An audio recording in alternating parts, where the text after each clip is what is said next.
é o golpe ou tentativa de golpe que se deu na data de 8 de janeiro no Brasil. O que se pretendeu naquela data foram, através de pessoas radicalizadas do bolsonarismo, quebrar o Congresso Nacional como um todo, fazer a quebradeira no Supremo Tribunal Federal e no Palácio. E eles convocaram este ato dizendo que seria a tomada do poder, ou seja, havia ali uma intenção golpista, que não foi a primeira vez. Já na diplomação do presidente Lula, os mesmos tentaram, as mesmas forças políticas, se apoderar, inclusive, da Polícia Federal, numa tentativa de invasão e uma minuta de golpe que foi achada na casa do ex-ministro Anderson Torres, que se encontra preso, e nessa minuta ele falava em intervenção no Tribunal Superior Eleitoral. Desde que haviam aquelas ocupações na porta do Exército, passando por isso tudo, o principal mandante responsável por estes atos é o ex-presidente Jair Bolsonaro. Então, o foco da CPMI terá que ser Jair Bolsonaro, o que ele tinha e quais as intenções dele com este golpe que feriria de morte a democracia brasileira e que, felizmente, foi contido. Agora, é claro que todos os atores serão responsabilizados. O governo vê com muita tranquilidade a CPMI. Por que o governo, de início, achava melhor não ter a CPMI? Porque nós temos prioridades no Congresso que são responsabilidades principalmente do governo. A aprovação do arcabouço fiscal, o PL de fake news que entra semana que vem, a reforma tributária. Então, os programas sociais, a reconstrução do Brasil a partir do estrago bolsonarista que foi feito. Então, o governo optou que deixasse ao Supremo, à Polícia Federal e às instituições de justiça a apuração dos fatos.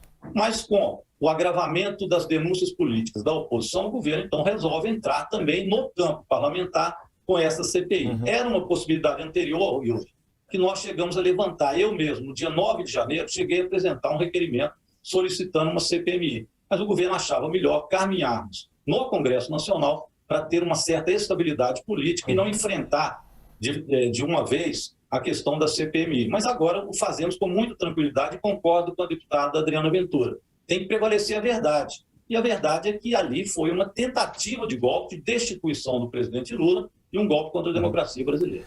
Deputado, deixa eu inverter a ordem e agora fazer uma nova pergunta para o senhor, que também foi mencionado pelo senhor, o fato de também correrem investigações no âmbito jurídico, judicial, policial, pela Polícia Federal, sob responsabilidade do Supremo Tribunal Federal. O quanto essas investigações, a da CPMI, que tem as características políticas que lhe cabem, mas também tem uma série de instrumentos importantes, como quebras de sigilo, o quanto uma investigação pode contribuir com a outra ou gerar ruídos, gerar problemas e conflitos entre as duas investigações.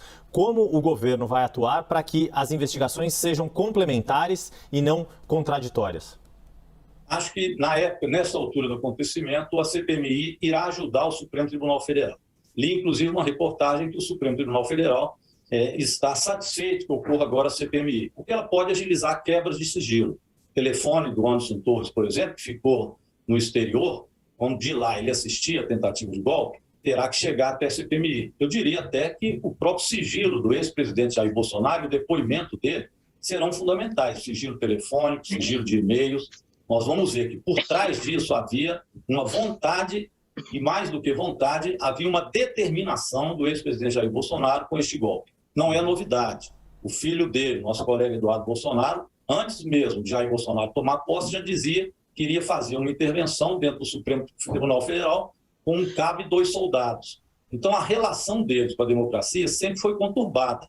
Durante todo o governo Bolsonaro, nós ficamos sob o risco de um golpe e de um regime autoritário no Brasil.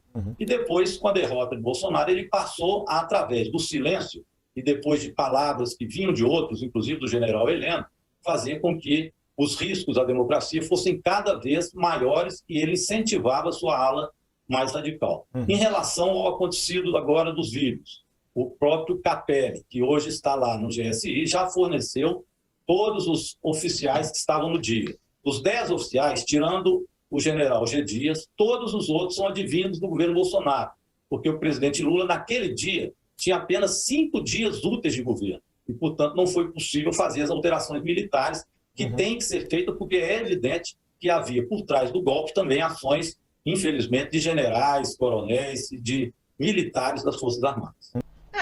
Na verdade, Yuri, eu só quero fazer um adendo aqui primeiro. Eu queria de uma maneira muito assim aberta, parabenizar a CNN pela coragem na divulgação dessas imagens. Eu acho que uma imprensa forte, uma imprensa livre, é tudo que a gente precisa.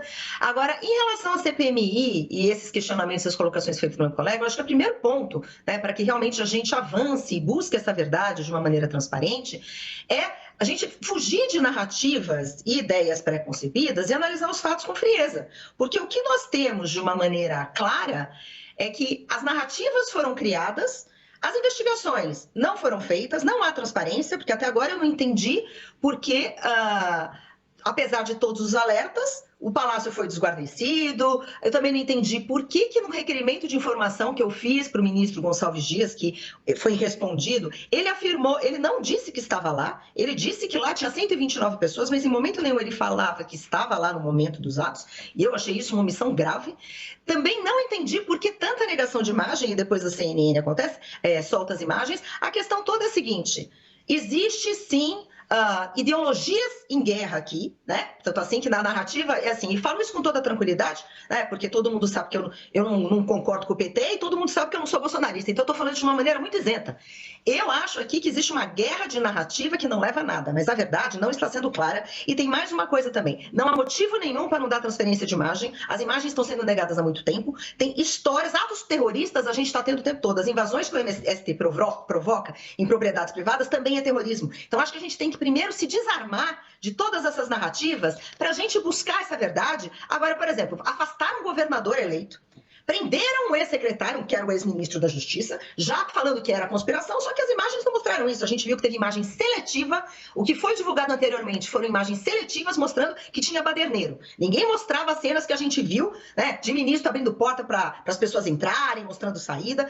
Então, aqui, a CPMI tem que ter, espero que tenha um presidente que tenha discernimento, que seja ponderado e que busque também essa verdade e que tenha um relator também com esse mesmo espírito. Porque se a gente for ficar guerreando ideologicamente com narrativas, na minha visão, distorcidas, que já tem ideia falando que 1.500 pessoas que foram presas e levadas às TES, que nunca foram no Planalto, as que estavam ali na frente do quartel, que estavam pacíficas, são tratadas como criminosas, a gente já começa por um caminho muito ruim. Então a gente tem que ver que todo mundo que foi lá, nem todo mundo era criminoso. Os baderneiros precisam ser sim punidos. Agora, quem foi omisso, quem passou pano, quem negou transparência e quem prendeu gente injustamente, todo mundo tem que ser punido, responsabilizado. Dá tempo da gente fazer uma última rodada de perguntas aos deputados e vou fazendo essa inversão da palavra primeiro agora para a deputada Adriana Ventura. O deputado Rogério Correia fez uma menção direta ao ex-presidente Jair Bolsonaro.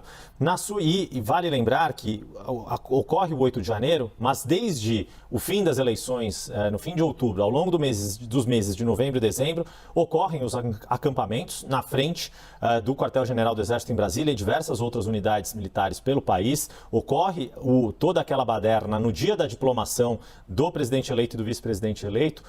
Na sua avaliação, deputada, essa CPMI também vai olhar para o que aconteceu no fim do mandato passado, ou ela vai focar nos atos de 8 de janeiro e na responsabilidade do atual governo e, eventualmente, também do governo do Distrito Federal, que é o responsável direto pela segurança da área pública de Brasília? Olha, na minha visão, até a CPMI, pelo fato dela ter um fato super determinado, e a CPMI é dos atos de 8 de janeiro, eu não vejo ela retrocedendo, né, e falando sobre outros assuntos. A CPMI vai ter o fato determinado, vai falar o que aconteceu em 8 de janeiro e buscar esclarecer. É claro que em 8 de janeiro, pelo fato de termos um acampamento lá, ter tido uma mobilização anterior, isso pode até retroagir um pouco, mas não muito, porque eu acho que o fato tem que ser muito claro. E o que foi feito de 8 de janeiro para frente, na minha visão, será o foco dessa CPMI.